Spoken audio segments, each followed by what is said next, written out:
Welcome back, you beautiful people, to the Real Collective Podcast. I am Sean Tasse, joined as always by my illustrious co-creator, content pusher extraordinaire, Kyle Miller. If you guys have not seen Kyle's content on his socials, jump on. You can see him at Kyle Miller all over the place. I think it's at Kyle Miller. Yeah, sound about right? I think it depends. It's like Kyle Miller Mortgages. Yeah. Excellent. I should probably know what my handles are. Yeah, absolutely. At real.collective.inc is our one, and my personal one is at Sean Tasse. So there you go. As always, hit that like button, subscribe to the channel, share this with someone who you think might like this conversation as well. You can download the buyer or seller guides below or schedule an appointment directly into the calendar for Kyle or I with the Calendly link. And you can always just straight up shoot us a DM. That's what some people like to do. And yeah, get at us however you like. It is springtime. It is busy. We are rolling. We are rocking. It is feeling like the unofficial start of the spring market, Easter, right? That's what it is. How are you feeling, Kyle? Yeah, I think we're seeing a lot of people shake out trees, talking to a lot of agents, and what they're seeing in terms of lots more activity on listings. Still seeing stuff going over ask, multiple offers. So there's still that fight between like listings. But the ones that are out there priced right are going well. I think that's the big sentiment that I'm seeing, is that there's a lot less agents beating their chests. No offense to agents, but beating their chests about how, like how cool they are and underpriced strategies and, all this stuff. More just like the consensus has become, if it's priced right, it's going to sell. End of story. And that hits across all price points, right? The high end, the mid, everything is getting like that. If it's priced right, it's going to sell. And that's definitely what I'm seeing and hearing a lot more of, for sure. It makes it really easy for us, because if you price it right, then great, you got to sell. If you don't price it right, you got to change. The question is the seller willing to do it? So the way I look at it right now, I think we sort of have a tale of two markets, right? We've got this band of right priced properties, and those are the ones that are selling. And then we've got this other band over here, this top band, that's people who are overreaching, who are thinking about the past or worried about how much they owe on the property or how much they want to get back for it, as opposed to what the real market value is. And if you list it for real market value, like you said, I really think you're gonna sell it. Sometimes, if you get lucky, you might even get multiple offers and push the price a little bit higher. And just to be a realtor who beats my own chest, sometimes you only need one offer to push the price a little bit higher. I've done that a number of times within the last 2 months, where we were priced at this price and I said, hey, that's pretty close to fair. And we ended up selling it for more than that price just with the one offer, because there was some fear, risk, concern on the buyer's side that, hey, maybe someone else comes along and we have to get into a bidding war. If we get into a bidding war, maybe we pay more. If we pay more, I don't want to do that. So yes, you're priced at $599, I'll give you $615. Yes, you're priced at $250, I'll give you $285. Right? So, and in both of those scenarios, they were the only offer. So right. Mad negotiation skills right here is there you go. Look at you. But that's not what we want to talk about today. We want to talk a little bit about some new changes coming down the pipe, or not, from the mortgage world and the mortgage world, as well as a little bit of pandering that's happening. And before we get into that in the second half, talk a little bit in the first half about what happened with that ruling between the National Association of Realtors and the Department of Justice down in the States. And it's funny, we're recording this a little bit late. Normally we do it the week before. We're doing this on April 1st, which is the Monday. And over Easter, I had at least 3 different people asking me, hey, what's going on with this? What does this all mean? What does that mean to you guys here? And so we recorded this live and in person and got the audio wrong on Thursday last week. So we're re-recording on Monday. Yay, wasting time.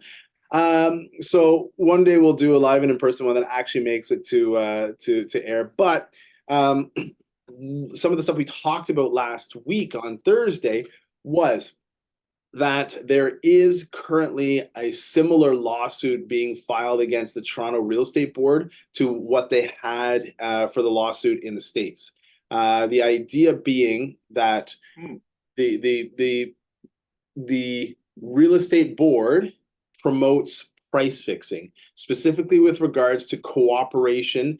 So when you sign a listing, if you're selling your house, you're signing a listing. On that listing, you say, I'm going to pay this other agent this amount of money.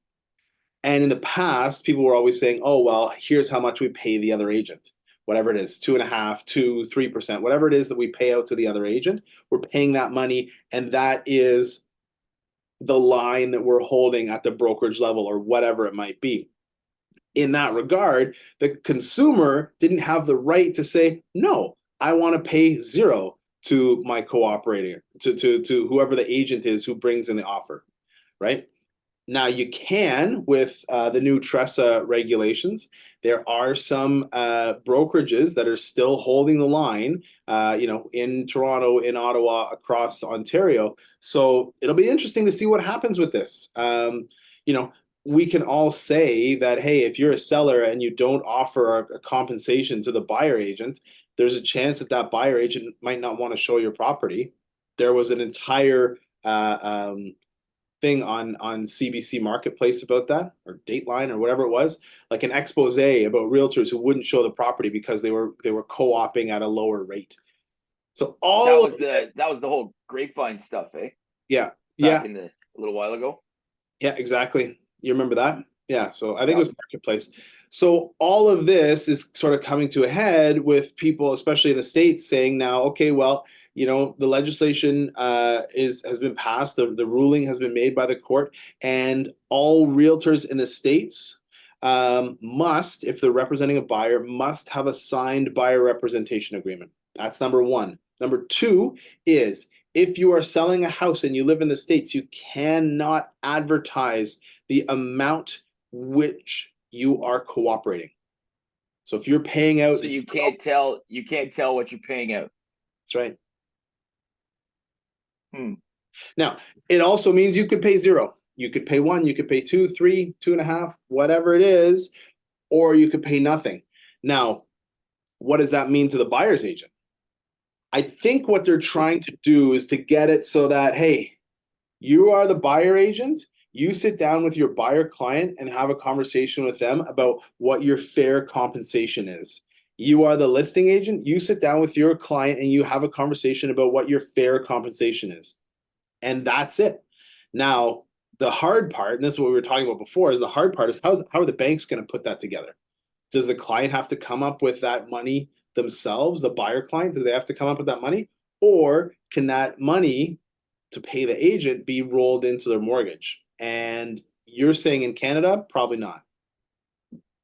Well, yeah, because that's always been one of the biggest differences when you look at, the bane of my existence, which is HGTV, where they talk about fun things like, the sellers paying for your closing costs and all these credits, and, we just tack it on at the end and all that stuff. None of that works in Canada, because when the house is sold, that's the value. If you offer any incentive on top of that, I will say this on the books, then you are it devalues the house.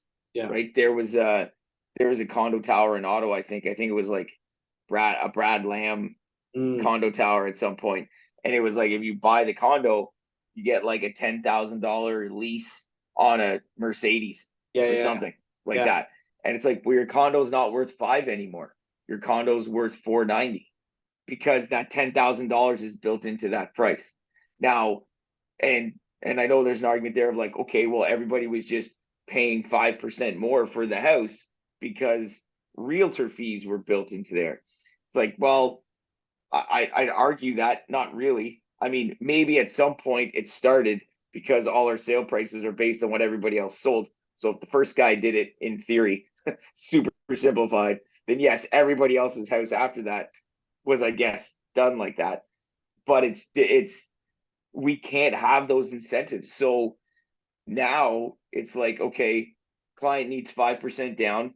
Again, there's different, but keep it simple. 5% down, 1.5% for closing costs on average, call it 2%, and now has to come up with another 2 to 2.5% unless you're going to get a discount,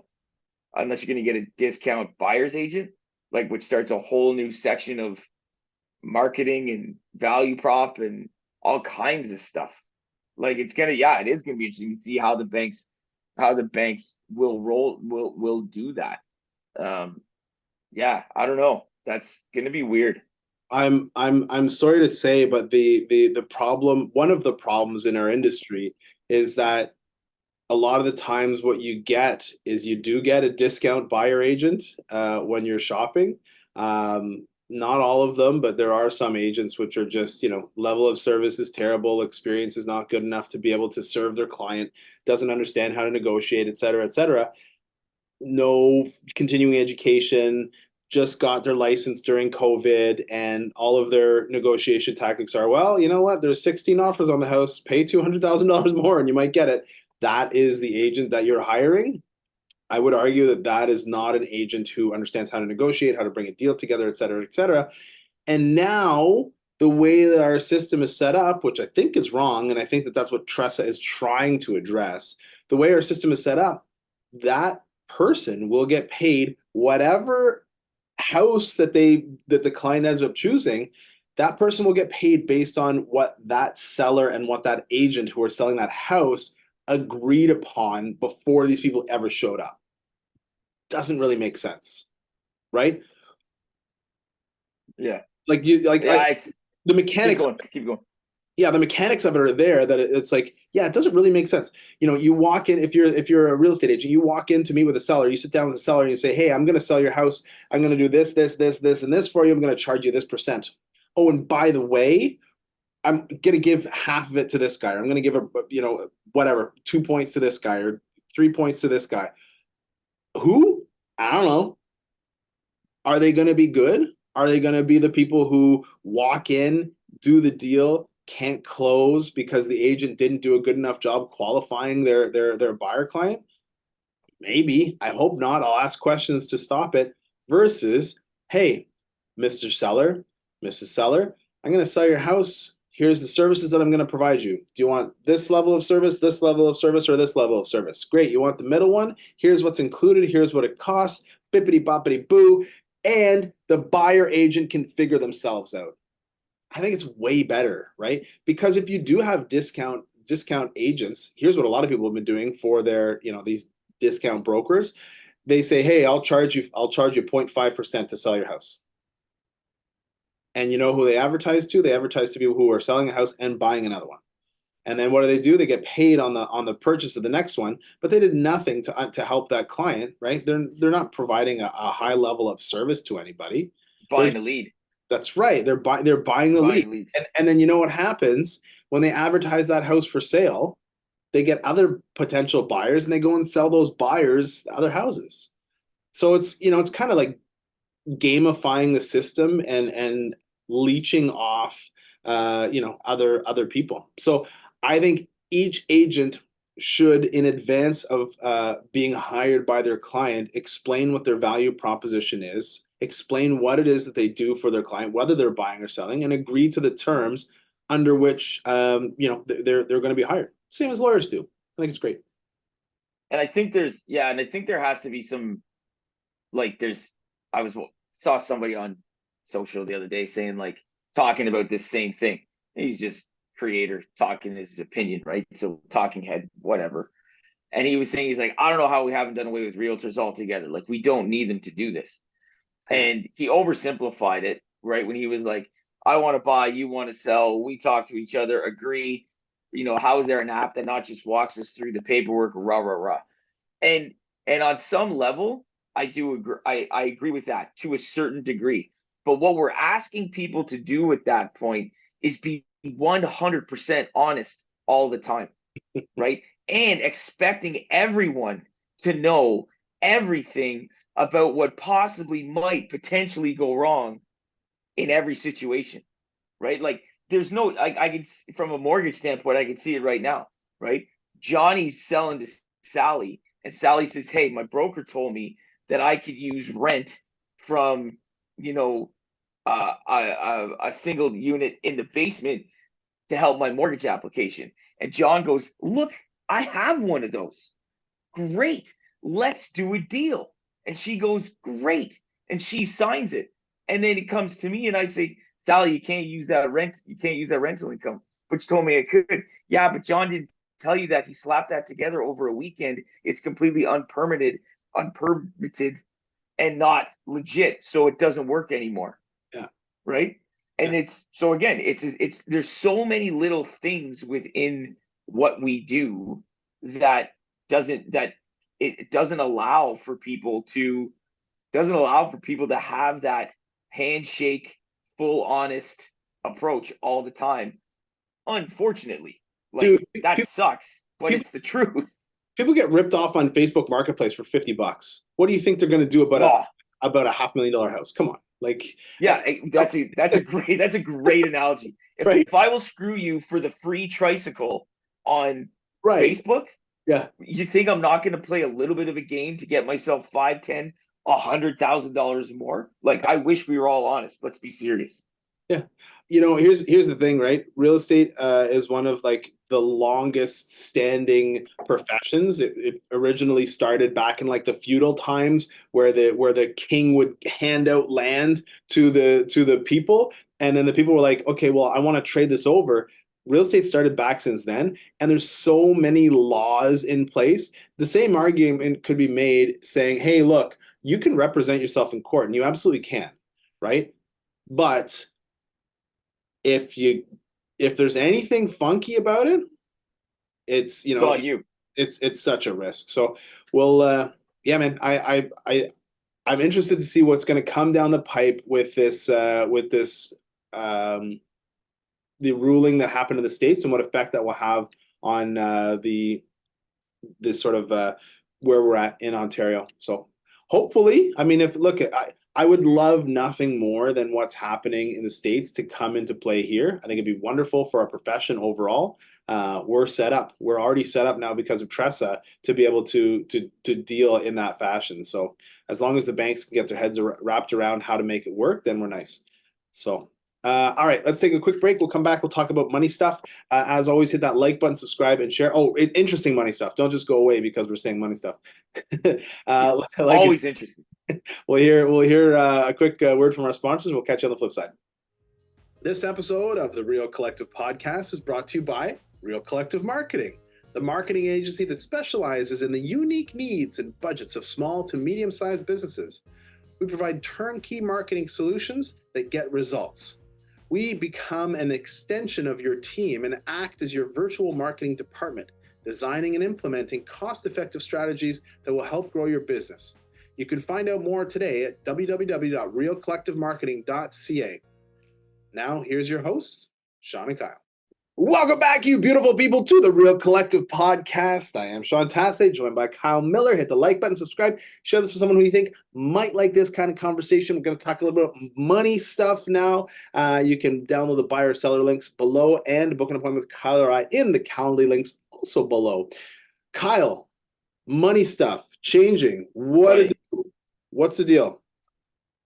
So I think there's three things that came up, like literally just last week, I guess, which are going to be interesting stories to watch.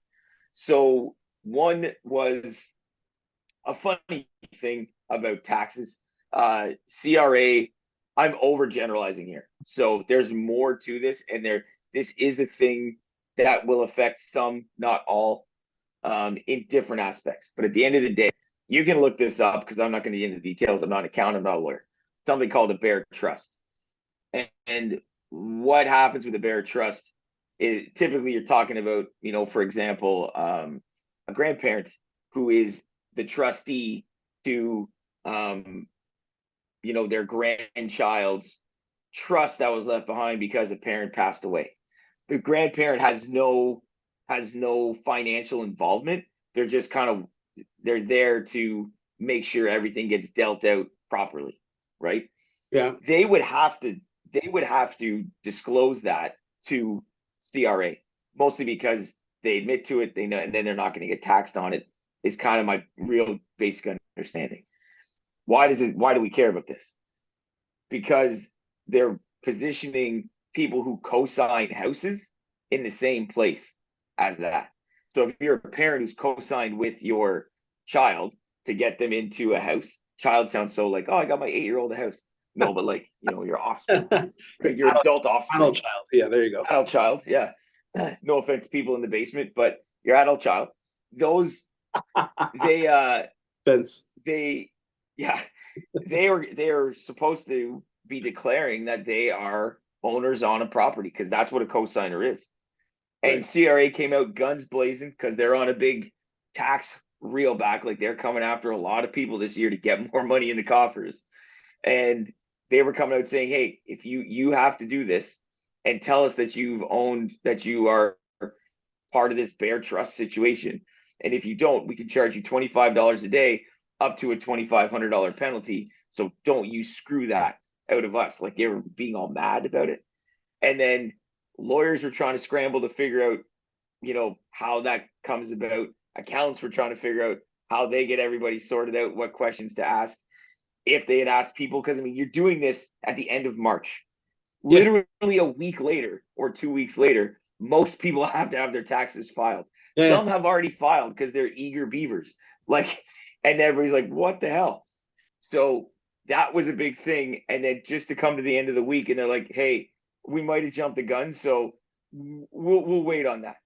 It's true, you have to do it, but we'll only get real pissy about it next year.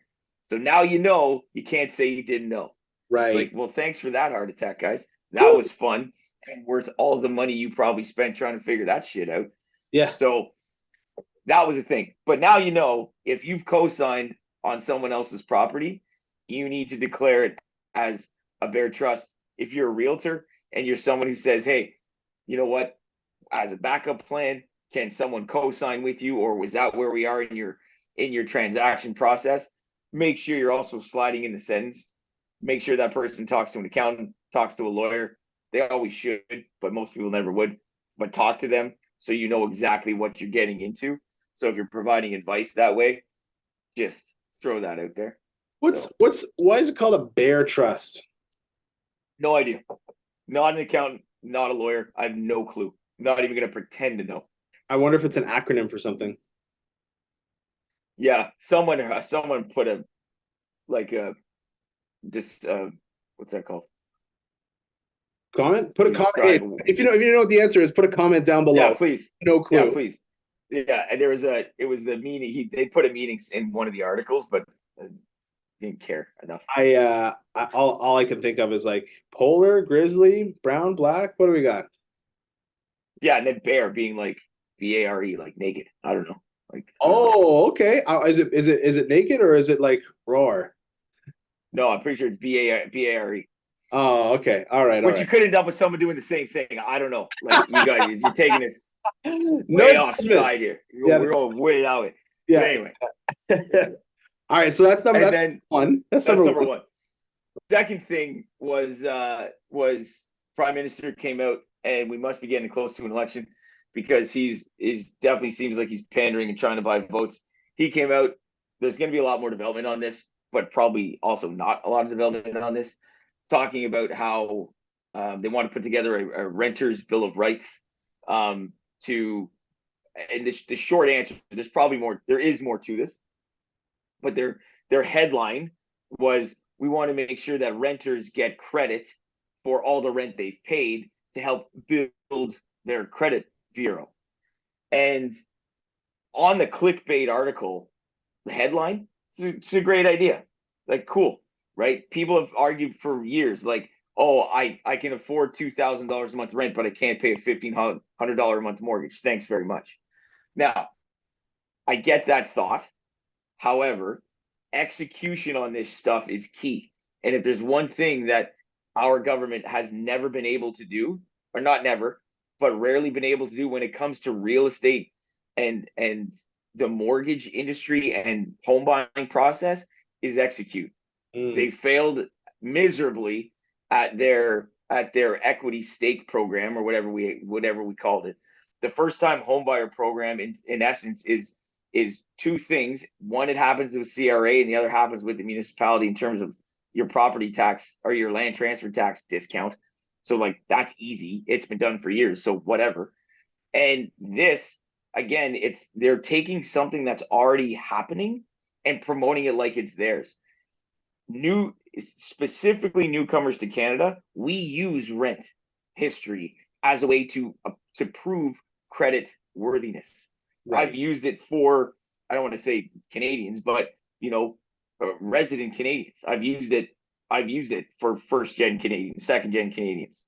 Right? You can make a case for that. The flip side of it is that it's like, as much as renters might say, hey ho, let's go, which is fine, right? You have to look at what the negative side of this is going to be. We're handing you, who's going to allow, how is this going to be set up that a mom and pop? So if I own a rental, you're just going to give me access to your credit bureau. Like, we guard that shit with our lives. And you're just going to give some person that you've just met because you want to live in their unit access to your credit bureau so that they can make a green check mark or a big red X. Like, that's scary. Yeah. Not to mention, who's paying for that? Who's paying the monthly fee for that? There's no way this is free. No way. Equifax is a for-profit organization. There is no way that's free. So who's that gonna get handed down to, that cost? Probably the renter. Yeah. Right? Not to mention, again, if I go on a tangent, bad for renters. You decide that you're not renting, or maybe you're just a little late this month and you've got a dick of a landlord, because that happens for sure, right? And they're just like, nope, blemish. So they tanked your credit because now you're late 35 minutes on your rent payment. Oof. Right? And now you're trying to catch up, and now you're late again, and now you're 3 months late and your credit's tanked, right? So it's not helping you. Now, for the landlords and for the majority of people who aren't dicks, right? If you're that professional tenant who's working the system right now that we hear so much about, yeah, and you're skipping out on rent because the landlord tribunal is a year behind or whatever it is, right? Your credit's going to be trashed. So that could help solve some of that issue. But I think it's one of those things where, one, we already do it. Two, your execution on this is going to have to be impeccable, which you just don't have the track record to do. So it'd be very interesting to see how that goes. I'm not opposed to it by any stretch. It's just, there's other mechanisms built in already with your credit cards, your lines of credit and stuff like that to prove you can build your credit score, right, while renting. I just want to be very clear with something you said at the very beginning, which was, hey, I'm paying $2,000 rent. I can get a mortgage for $1,500. There are not anymore. There are no mortgages for $1,500. No, doesn't exist. Every person I meet with who's a first time buyer who's renting, I'm like, how much are you paying in rent? I'm like, $2,000. I'm like, okay, cool. How are you going to be able to justify doubling your monthly housing expenses? Because it's going to be at least $4,000 when you go and buy a $400,000 house and you got to pay heat and hydro and property tax and condo fees on top of your mortgage. How can you justify that? And so then it's up to the person to figure out, oh, well, you know what? I can't do that. I don't have the extra $2,000 a month, or, XYZ, however they justify it. So it's, yeah, man, it is, like you say, it's an election year. Is it? I don't know. It's getting close. It's going to be in the next 18 months at least. Yeah. But, yeah, I think so. Yeah. And so, we work with a lot of landlords, and having that in place for the bad actors is great. Bad actor tenants. But you're right. I worry about bad actor landlords potentially abusing the system and messing up regular people who are otherwise, good to go. So there's going to need to be so many checks and balances in place. Yeah. Like, big time. Yeah. Big time. Because, if you see how bad a phone can mess your credit up. Yeah. Right? Yeah. We're not talking a phone here. We're talking your rent. So, I say it with phones. Phones don't help. They only hurt. A bank will sit there and say, oh, man, your credit's bad because you didn't pay your phone. You're bad, not good for you. You're bad. And then you say, like, well, look, I have one credit card and a phone. And they're like, we don't care about phones. So you don't care when they're positive. You only care when they're negative. That's right. And that's why our credit system is ass backwards. Like it's wild. But this is the box we're forced to play in. So They we gotta play in it. Yeah, they care when you're not doing right. Okay, what's the third one? What's the last one we got today?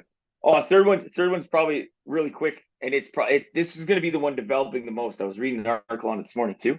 Is OSFI, who's the bank's governing body, right? Basically comes out with guidelines and says you should lend money like this. You should do this.